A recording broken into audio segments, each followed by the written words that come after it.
Then finally, I also had an interview with Hassan Ayariga, who was also painting black of my name. I want to let him know that a leader does not talk like that. You cannot say anything that you have no evidence of it. When you are talking to public, say what is real and don't paint somebody wrongly. It is so cheap for him to open his mouth to say, I'm a human trafficker. But I want him to put those things, his evidence together, and the time will come, he will let me know how he's saying that I'm a human trafficker. If indeed he have the qualities to be a president of a nation, this alone has disqualified him because it's a wrong information and you are giving the youth of the nation wrong emotional torture information for them to rise against your fellow African brothers. We are all travelers. I believe he's also lived abroad. If somebody raised allegation for him like that abroad, will he exist there? He cannot exist there. So my brother, Hassan Ayariga, be careful of your trances when you are in public against your fellow human being. But I leave it for God. Thank you. Okay, so we take the very last one for the president. Playing people around and all those. What advice do you have for those Nigerians that are committing crimes and tarnishing the good people of Nigerians or the other Nigerians that are here who are here for business? What advice do you have for those Nigerians? First of all, from this place and from the Office of Igbo Community President, we always tell our people, don't ever engage in crime. If you commit crime, the laws of the land will hold you and prosecute you based on the crime you committed. We always tell people this, and we never support crime. Number two, what is giving me stress more is when one Nigerian or two commit crime, they will generate it that the whole Nigerians are crime committers. In every home, there's Mensa. So it pains me a lot when something like this happens, they say the whole Nigeria, Igbos and all that. So please, if you're a Nigerian, you live in Ghana, don't engage yourself in any crime. Don't engage yourself even in Ghana election because you are not a Ghanaian. Don't engage yourself in anything that will sabotage the name of Nigeria. Don't engage yourself in anything that will make Nigeria to look like we are stupid. I always say this, that Igbos, Nigerians, we can start selling pure water with 100 cedis. Come back in 1 month time, that 100 has increased to 200. Come back in 6 months time, that 200 has increased to 1,000. We have patience to do business. We have patience to increase our strength to make more for future. We are not those that believe to make it today and die tomorrow. That is why you see Igbos, sometimes say an Igbo man, 2, 3, 5 years ago, when he came here, he was wearing chaliwete. After 5 years, you see him doing well. We have patience. So we are not people of that nature. But remember, in every 12, there's always Judas. And that Judas must be fished out. That was why Judas was fished out, and he also hanged himself. The consequences of what Judas did was for him to kill himself. So the consequences of Nigerians any Nigerian commit crime here is the law of the land. Thank you. No. Chief Callistus Eloziwa. I'm the beauty chairman of Nigerians in Diaspora Organization. Our core responsibility as NIDO is to make sure our people live peacefully with their host countries, behave and respect the laws of the land. And also, we are unifiers. We also attract investment into our host country and also move investment back to our nations. This is our core responsibility. Last time I made a video, and my video was centered on the happenings, which we know is not healthy for our two nations. It's not healthy for our two nations that have lived together as one people. Two nations that gave us the confidence to stay how many years we stayed in Ghana.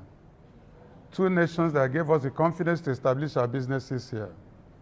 Two nations that are giving us the confidence to marry in Ghana and have our children here. Two nations that allowed us to have our children to be educated in the land of Ghana. If we don't have that confidence, if we don't trust the land of Ghana, if we don't believe in the people of Ghana, all this we will not do. We are doing this because I engage in all these things I just mentioned here because of the peace the Ghana people have given to us. And we want to maintain that peace. So my mission this afternoon is basically to let our brothers and our sisters in Ghana know that we are not at war with them and cannot be at war with them. And will not allow anybody to cause anything that will bring problems between us and our brothers in Ghana here. We are one people. Yes, we have been divided by the colonial masters, but we will not divide ourselves anymore. Whatever that will bring division between Nigeria and Ghanaians, please, every Nigerian in Ghana must make sure you don't allow such things to happen. And I want to also warn every Nigerian, wherever you are today, please do not engage in any activity that will bring issues or violence or attack on anybody. Please avoid it. We want peace to reign.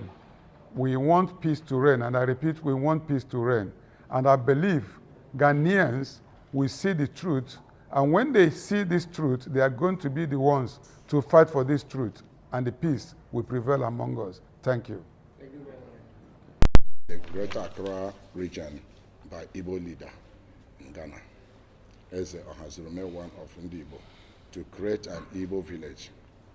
We want to state unequivocally and without reservation that we have not currently acquired any land in Nigo or elsewhere in Ghana for the purpose of establishing Igbo village. We understand this accusation emanated from an interview granted to Crystal Television in 2013. This interview was followed up to His Excellency Eze Ohazurume's Igbo coronation in 2012. We wish to clarify that the plan discussed in that interview never materialized due to a series of issues surrounding the rightful ownership of the land in question. This led to the cancellation of those plans as far back as 2014, and there is currently no plot of land in Ghana that has been embarked for an Igbo village. Our Igbo leader, having been a resident of Ghana since 1995 and married to a Ghanaian businesswoman, has a deep respect for the culture, laws of the nation Ghana. We Igbos will never engage in any activity that would mar the strong, cordial relationship between Igbo people residing here and the Ghanaian communities. Our leaders comment to bring being a law-abiding resident has been unwaveringly throughout his stay in Ghana, a message he constantly conveyed to Igbo community with absolute clarity. We reiterate that we presently have not acquired any 50 acres of land or land to be used as Igbo village in Ghana. It is important to note here that our Igbo leader, Eze Ohazurume, is still residing in his private residence in Accra, where he has been living before his elevation as Igbo in Ghana. He has not acquired any land to build his palace or Igbo village in any part of Ghana. We want to assure Ghana government, traditional authorities, institutions, Ghanaians in general, that our Igbo leader and Igbo people in Ghana are not struggling for Ghanaian kingship, culture, tradition with our host community. We are not struggling for ownership of land with our host community. Neither are we going to impose our tradition and culture on Ghanaians. All we are trying to do is to inculcate our tradition, culture, language in our children born in Ghana and our non-Igbo wives, Ghanaians, Togolese, Ivorians, and Beninese. In conclusion, we want to remind Ghanaians that our cordial relationship predicted Ghana and Nigeria independence was. We pray that we and Ghana will maintain such cordial relationship to the glory of God. We want to remind Ghanaians that a lot of Igbo men are married to Ghanaian women and had many children with them. It is therefore obvious that many Igbo men has come to stay permanently in Ghana and therefore will not want to engage in anything that will tarnish their image. Even our Igbo leader is married to a beautiful Ghanaian traditional title woman from Central Region. With all above narrative, we plead that Ghana government, traditional institution, and Ghana citizens should ignore the circulating mischievous work of bloggers whose aim is to create bad blood between Ghana and Igbo people in Ghana. We remain forever loyal and submissive to the Ghana government, tradition, and laws of Ghana. Thank you so much, and may God bless us all.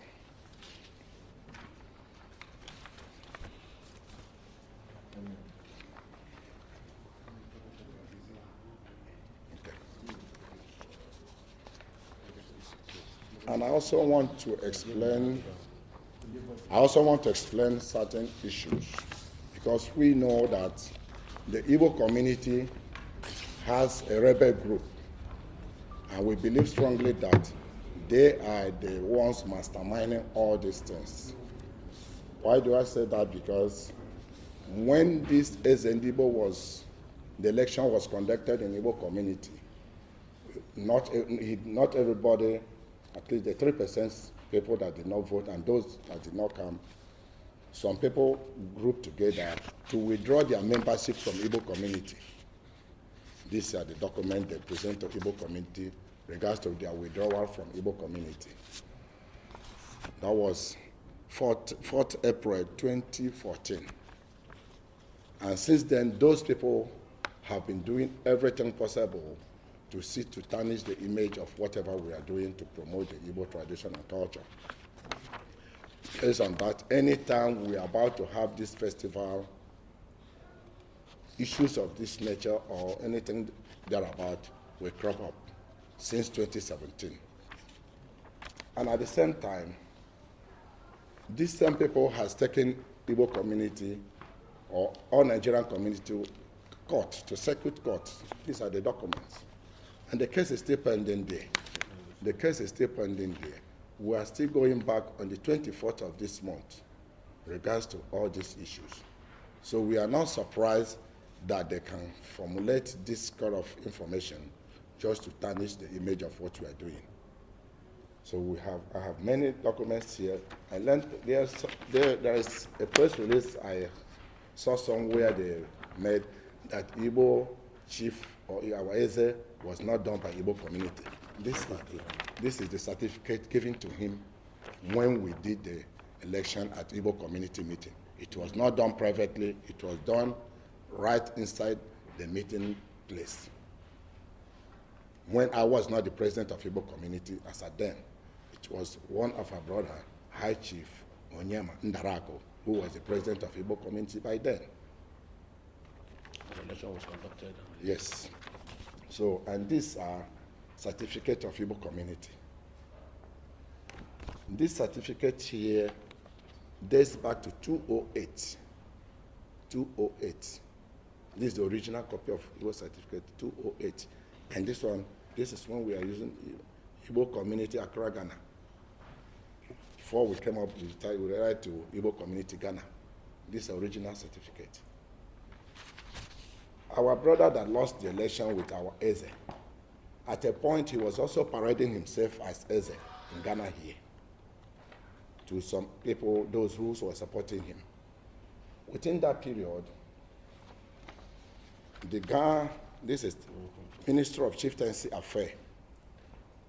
This document is from Minister of Chieftaincy Affairs, wrote to him to desist from parading himself as Eze or as chief of the Igbos. That person that conducted election or compete election with our Eze. These are documents that are openly in the public domain.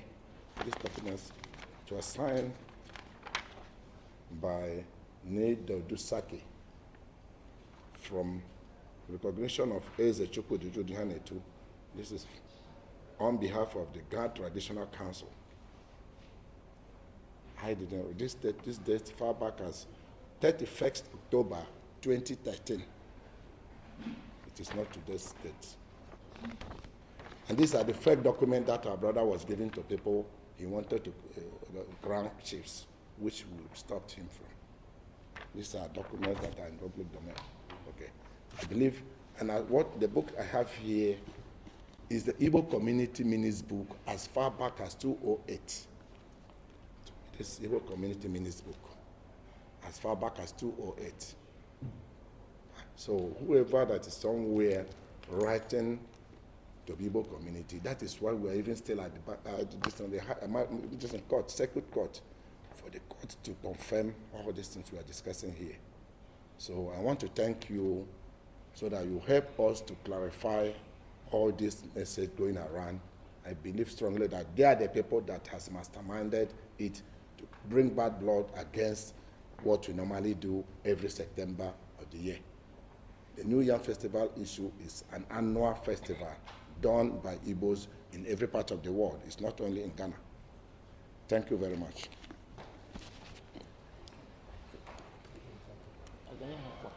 All right, so ladies and gentlemen from the press, we'll try 3 questions from the media.